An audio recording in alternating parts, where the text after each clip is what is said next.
there, and welcome to Daytona 500 Pole Day Qualifying, as we're going to be determining the front row for the 9th Annual Snickers Cup Series Great American Race. We have 42 drivers that either got their way in via top 35 in points from last season, or they ended up racing their way into the 500 in the 3 division heat races we had here yesterday. And one driver actually is coming out on track. That was one of those drivers who had to race his way into this Daytona 500 field, and that is the rookie Winston Rivers in the number 17 Citgo Netflix Chevy Camaro. He ended up winning the Division 1 heat race, and that was enough to transfer him into what's going to be his first career Daytona 500. Rivers is going to be one of a couple of rookies that are going to be participating in the 500, and a lot of pressure on this guy. But one thing that I mentioned during the heat races here yesterday was that the defending race winner of this event won the 500 in Season 8 as a rookie, and that was Makoto Iguchi. So, you know, it's not saying that the rookies are at a disadvantage in this race, because they could very well end up having a rookie go to victory lane. If I'm not mistaken, I think we only had 7 rookies last season in the Snickers Cup Series. So, you know, if we have, I think about 4 or 5 rookies in this field, maybe 6, and it's going to be almost the same kind of scenario. So you can't say that a rookie's not going to have a chance at winning the 500, and Winston Rivers would love to be able to do that. We also know the kind of run that Chevy Camaro was on during the end of the season last season with Hendrick Daly Motorsports, and we'll see if maybe Chevy Camaro could sit on the pole here with a rookie in Winston Rivers, as he right now is the only one to have completed a first lap of 48.976. We'll bring up the ticker here so you'll be able to see who is running what laps. The second car that was out on track was actually a guy who has been plagued by this race, Trent Dunham. He has had such a tough time winning Daytona 500s, and this series has been no exception. He's been close a couple of times to my knowledge, but not quite been able to get it done. We'll have to see if Trent Dunham will be able to do something here with Sega Motorsports. 3 entries for Sega Motorsports in this 500. We'll get to his teammates in just a few moments, as Winston Rivers is currently the pole sitter. Now Dougie Shears is running the first of the 45s. We're going to go through the field here, introduce all these drivers in the 500 to you. You can keep a look on the top left of your screen to see who is currently sitting on the pole position. Remember, first and second is basically the starting spots that will be determined here today. Right behind Trent Dunham is his teammate Isaac Canepa. Now, a little interesting scenario here. Canepa ended up accidentally turning his teammate Trent Dunham when both of them participated in the Sprint Unlimited here a couple of nights ago. Whoa! I think there was some contact there between Silver Fox and Dunham. They were able to hang on to it. Canepa, though, has never been to victory lane in a Snickers Cup Series event, and this is his sophomore season here, coming back to the number 8 machine. So we'll see how Canepa does in his second Daytona 500. Eric Burton had to race his way into the Daytona 500, winning Division 2, the heat race in Division 2. Eric Burton, a returning driver to the Snickers Cup Series as well. I'm trying to remember if he ever ran a full-time season. It seems like he did. I think he ran a full-time season when he drove the 99. I do not recollect what season that was, though. But Eric Burton back, and we'll see what he can do. I think the last time we saw Eric Burton in an NNSCRA ride, he was a 2-time winner in the Truck Series, and I think that was back either in Season 5 or Season 6. I don't exactly remember off the top of my head. Big pack of cars back here. This is where a lot of the speed's going to be, and potentially our pole sitter and front row for the Daytona 500. William Duncan here in the number 83 Dodge out of Team Thunder. Duncan moving from the Ford of Young Motorsports over to his own team and running Dodge Chargers. William Duncan last season finished 19th in the point standings, 3rd out of the non-chasers overall, and right now he is currently 7th fastest on track. Right behind him, the guy who won the Sprint Unlimited here a couple nights ago and was the former pole sitter for the Daytona 500, and as a matter of fact, he's on pole right now, is Jacob Lawler. This would be the first time I think that a driver could ever start back-to-back poles for the Great American Race, and Lawler might be able to do it. I mean, you think about it, it's so ironic when you think about it. He won the pole for the 500 last season. That got him into this season's Sprint Unlimited. He won the Sprint Unlimited. What if he ended up starting on the pole again for the second straight season in the Daytona 500. Right behind him, one of those Sega Motorsports entries I was talking about besides Trent Dunham, that's Blaine Keys, another rookie that'll be starting his first ever Great American Race.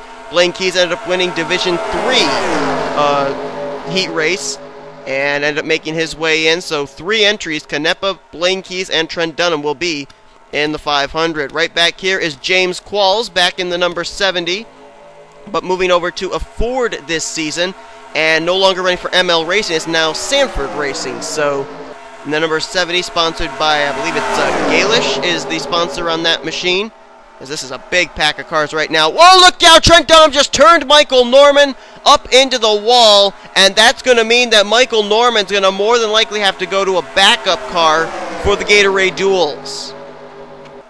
Another car up here slow. That's Chris Washer. I don't know if Washer's going to have to go to a backup car or not. Take a look at your NNSCRA split cam on the bottom right of your screen. You'll take a look and see what happened here with Michael Norman and Trent Dunham. I mean, this may be practice, but it doesn't mean trouble can't break out. As ahead of James Qualls is Tanner Sullivan, one of 2 entries for Young Motorsports in this field. None of the other Young Motorsports cars were able to qualify their way in the heat races. Tanner Sullivan, the Season 8 Snickers Cup Series Rookie of the Year as well, now in his sophomore season. There you see the smoke lingering after the Michael Norman incident. Oh man, there are 4 wide here. Eric Burton wisely going to pit road. There's a couple of teammates here. A couple of teammates that were teammates last season moving over to a new team and going to be teammates this season. Chris Washer in the 35, and the white and green machine there on the inside line is Ian Dutta, his teammate. They were teammates with Uper Motorsports last season when Washer drove the 10 Dodge and Dutta drove the 66 Dodge. Now both of them moving over to RGE BMW Motorsports. Still teammates again here 1 season later. Just ahead, a driver that we did not talk about. A couple of drivers. James McLeod back with Tweenix Racing. Now McLeod, the defending Mobile One Cup Series champion, now trying to go for a Snickers Cup Series championship. He was winless last season, was James. Did not go to victory lane at all in Season 8. He definitely wants to get back to victory lane. He's a former Daytona 500 winner too, so keep that in mind. Anthony McCrory, he's got some Daytona history. Remember that time that he ended up winning a race where everybody seemed to run out of fuel, with the exception of him, is right there. He just got into James McLeod. Both of them able to hang on to it though. But McCrory and Audi did not go to victory lane last season. He'll try and get Audi to victory lane this season if he can, but right there he almost had to go to a backup car when he and McLeod made some contact. Just ahead of this group is Danny Wells, 2-time winner last season, won the 2nd race at Daytona in Season 8. Danny Wells finished 17th in the point standings too, the highest of the non-chasers, and I really think that if he had made his way into the chase, he would have really been a factor for the championship. But his 2 wins were back-to-back wins that came the races after the chase field was locked. So that was a real tough break there for Danny Wells. There's Jacob Lawler. He, right now, I don't believe this, he's the pole sitter right now. Almost a 44 flat was his fastest lap. And Lawler right now is flying, looking to start on the pole for the 2nd straight year in the Daytona 500. Looking further back here, there's Winston Rivers, Trent Dunham back together again. Trent Dunham did have to make a little bit of repairs to his car on pit road, but he's still continuing, so he won't have to go to a backup car. Same cannot be said for Michael Norman. We have been told they are bringing the backup car out of the hauler for him. There's Bob Jones in the 27 and a new team this season, a new team that he owns, JE Racing. Bob Jones right now 38th fastest on the scoring charts right now. Not the best of runs at the current moment. Maybe he can merge with this group of cars, including former Snickers Cup Series champion Charles Jackson, who went winless last season. It was really a down season for Toyota. This season they've got some rookie talent that they've been able to bring on board in the form of Nilo Belvin and Benjamin Miles. But it doesn't necessarily mean that they're going to be able to win the Daytona 500, because only 2 Toyotas are entered in this 500, Jackson and his teammate Kyle Corbett. Shawn Henley, another former Snickers Cup Series champion. Henley ended up making it into, I think it was the eliminator round of the chase for the championship, before he was eliminated from the hunt. Henley is a former Sprint Unlimited winner. He's also a former Gatorade Duel winner. So he's got good numbers here at Daytona. Never won the 500 though. And right now they're going to work underneath of Zachary Fitzwater, back for a 2nd season as Fitzwater in the very same looking scheme, and that he drove last season. As here comes a former Daytona 500 winner to the inside 3 wide. That is Charles Sanford. Now, Sanford was really consistent last season, but he just couldn't find victory lane. Finished 20th in the overall point standings. Charles Sanford trying to get his Mitsubishi Lancer to victory lane for the first time since joining Gonzalez S3 Motorsports. And as I said, he won the 500 back in Season 7.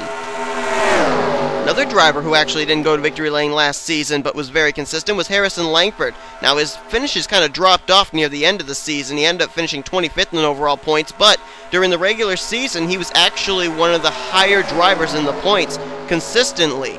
Langford was a 2-time winner in his rookie season in Season 7, but went winless last season with Rogers V8 Performance Motorsports. We'll see what he can do here in the 500. As a matter of fact, he's the only other Dodge besides William Duncan, I believe, that is locked into this season's Daytona 500 race, so that'll be interesting.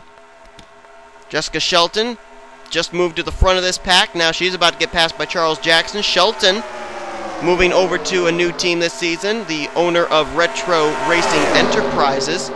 She and Joshua Collard right now, the only two that are going to be racing in the Daytona 500. None of the other drivers, Nick Smith, Brendan Berg, Gene Sanford, they weren't able to race their way into the 500 in the qualifying heat races. So we'll see how Jessica Shelton does here. Very good at restricted plate tracks. Last season's win came at Talladega. Eric Burton back here battling with the BMW of Joshua Michaels. There's a lot of BMWs in this field this season. Another one right behind Michaels, his teammate Sean Galligan in the 44. There's a lot of BMWs this season that are going to be in this field. Ian Dutta in this field as well, along with Chris Washer. So 4 BMWs will be taking the green. Michaels, former winner last season at Indianapolis. Infineon. Sean Galligan was a 2-time winner last season. We'll see if either one of them can capture their first 500. Is there some dust kicked up there? Oh, looks like Harrison Langford and Jessica Shelton might have gotten into each other there. Shelton's got a little bit of rear end or right side damage. There's the defending champ, John Cittadino, back with new sponsorship this season. He is sponsored by a local business in the Utica area. And John Cittadino, he's never won the 500, but he's a 2-time Snickers Cup Series champion. And a lot of people are going to be watching that 72 this season to see if maybe he can become a 3-time Snickers Cup Series champion. Another driver who's been a champion before in Snickers Cup, Dougie Shears, the Season 1 champion.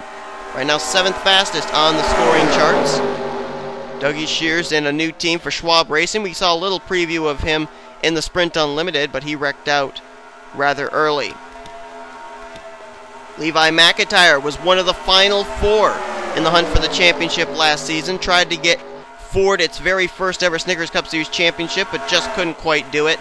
McIntyre gonna go for some redemption here this season. He'd love to start off that redemption with a Daytona 500 win. Right behind him, the only Mercedes to take the green flag here in the Daytona 500. That's going to be Nathan Hudson, moving over to the Anime Racing Team, or ART for short. His teammates Ryan Rezzo and Daniel Voiles, Trevor Gelfie, they were not able to make it into the 500, and so we will be having history made, though, with a Mercedes-Benz coming and taking the green flag in the Daytona 500. Right behind him, Mitsubishi, is Brandon Gonzalez. Gonzalez last season was 34th in the point stands, had a rather dismal season, even though his other 2 teammates did really well in Snickers competition. Gonzalez will be trying to bounce back here. The last win that Gonzalez had in a Snickers Cup Series event, I think, took place back in Season 3, and it was at Talladega. So he knows how to win at a restricted plate track. He just needs some luck on his side. Right now, 10th fastest on the scoring charts. One car that all these guys were trying to get around was Zach Buchanan, the only representative for Air Jordan Motorsports in this 500. Zach Buchanan making his Snickers Cup Series return. But right now he is dead last on the charts in the Brian James Tribute Chevrolet number 65. Just ahead of this group is Dylan Poteet, another of the final 4. So you got McIntyre, Cittadino, and Dylan Poteet all up here together. The only one missing from this group would be Jacob Lawler, who's the other one battling in the final 4. But Poteet, 1 win last season at Dover. A big thing that he said this season he's going to try and do is win early, because last season they cut it really close as far as making it into the chase. They ended up winning at Dover. That got them into the chase, but really, he says consistency and wins is a thing he's really going to try and work on here early on in the season, and we'll see if he'll be able to do just that. Whoa! Nathan Hudson and John Cittadino almost getting together there, but they're able to keep it clean. Kyle Matthews working with Dillon Young right now. 41st place for Kyle Matthews, 25th place for Dillon Young on this charts. Kyle Matthews was a former winner last season at Lime Rock, and coming in here in his third full-time season in Snickers Cup. Back with Hendrick Dowley Motorsports. Dillon Young still with Young Motorsports, the owner of that team. As I said, he and Tanner Sullivan, the only two of the Young Motorsports representatives in this 500 field. There's Harrison Langford. He's come back on track, didn't have to go to a backup car. There's James Silverfox in the 10, moving over to Cybertron Motorsports and a Ford this season. So James Silverfox trying something new. Can't really say I blame him. 35th in points last season with Kyotech Racing, and definitely looking for a change, trying to get himself a little bit better luck than what he had last season. 38th right now on the speed charts is the Vodafone Ford. There's Joshua Collard, about to get overtaken by a big pack of race cars, including his teammate Jessica Shelton. Collard was a two-time winner last season when he debuted with Gonzalez Motorsports, the Mitsubishi team. He had 2 wins, one coming at Stunt Road, a race which he dominated, and then he won the season finale at Armory Digital Super Speedway. So we'll see what Collard can do. He was a chaser last season too, but got eliminated very early on. Whoa, trouble! That I think was Tanner Sullivan around. Spun up into the wall. I don't know if he... Oh man, Zachary Fitzwater almost hit him. He's caught on the apron there. I don't know if he'll have to go to a backup car or not, though. I don't think so. Just passing Collard was Kyle Corbett. He won last season at Homestead Miami Speedway. Corbett this season, like I said, going to try and start the renaissance for Toyota. Only had 1 win last season with Corbett. And both the drivers didn't finish so well in points. Jackson was 24th in points. Corbett was 38th. As a matter of fact, Kyle Corbett was very close to missing the Daytona 500 by top 35 in points. It was really, really close. There's one of the drivers who had to race his way into the 500, Henry Cavanaugh, who ended up finishing 2nd place in the 2nd heat race. Henry Cavanaugh, one of 2 triple-digit cars that's going to be starting this 500. He's driving the 136. The only other one is the 314 of Noah Hart. Cody Lamas working by him. Cody coming in this season looking for some redemption. He was the only one of the Hendrick Dowley Motorsports cars not to go to victory lane last season. Ashley LaPlante went to victory lane, Lawler, Matthews, and Cole Dowley. So Cody Lamas is definitely looking to see if he can win the 500, get his season started off right, and get to victory lane. Looking back here, see if there's anybody that we have not talked about. There's one, Jerry Guerra. Now, Jerry Guerra ended up finishing 2nd place in the 3rd qualifying duel behind the car that just passed him, Blaine Keys. Jerry Guerra, a rookie this season, driving the number 49 My Little Pony Ford, and we'll see how he does. And just underneath him is another driver who raced his way in, finished 2nd in the 1st qualifying race, and that's Austin Weiner. He'll be a teammate in this race to Levi McIntyre. That could be a huge plus for both Weiner and Levi McIntyre to actually have a teammate that they'll be able to work with.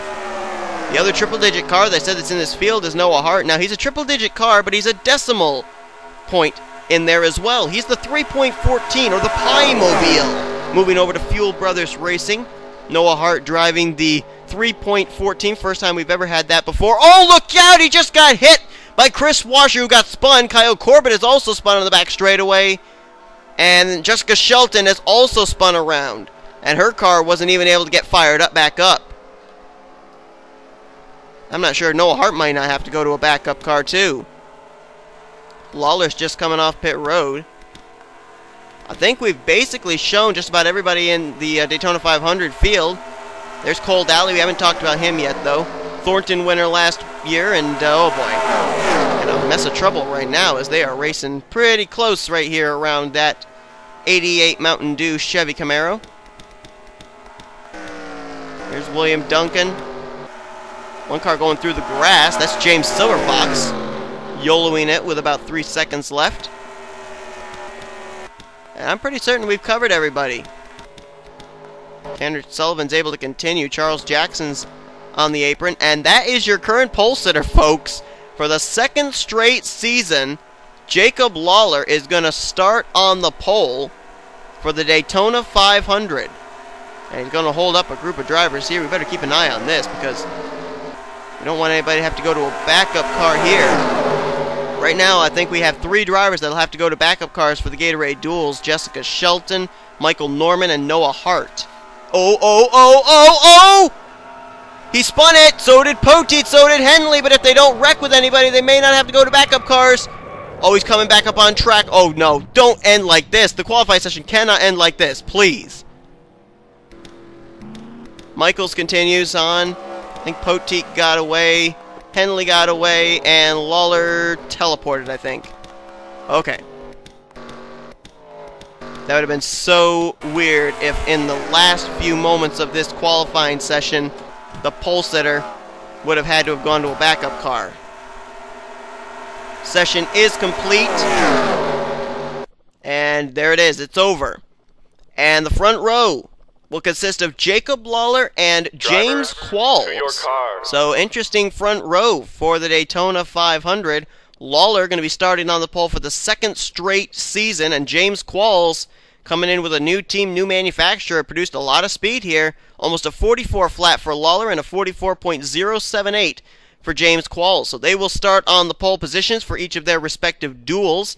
James McLeod will be in. I'll go down through the list of who's going to be in which duel for you guys, just in case you don't know. Lawler will be in Gatorade Duel number 1, as well as James McLeod, Zach Buchanan, Tanner Sullivan, Blaine Keys, Isaac Canepa, Shawn Henley, Levi McIntyre, Brandon Gonzalez, Winston Rivers, John Cittadino, James Silverfox, Ian Dutta, Jerry Guerra, also Noah Hart, Dillon Young, Austin Weiner, Cody Lamas, Henry Kavanaugh, Jessica Shelton, and Joshua Collard. Out of those drivers, Noah Hart and Jessica Shelton, I believe, are going to be going to backup cars. They'll be starting at the rear of the field. As far as Gatorade Duel number 2, James Qualls will start on the pole. He'll be joined by Nathan Hudson, Michael Norman, who will be in a backup car, despite qualifying in the 3rd position here. So apparently a very fast backup car, because pretty sure that lap he turned was with the backup machine.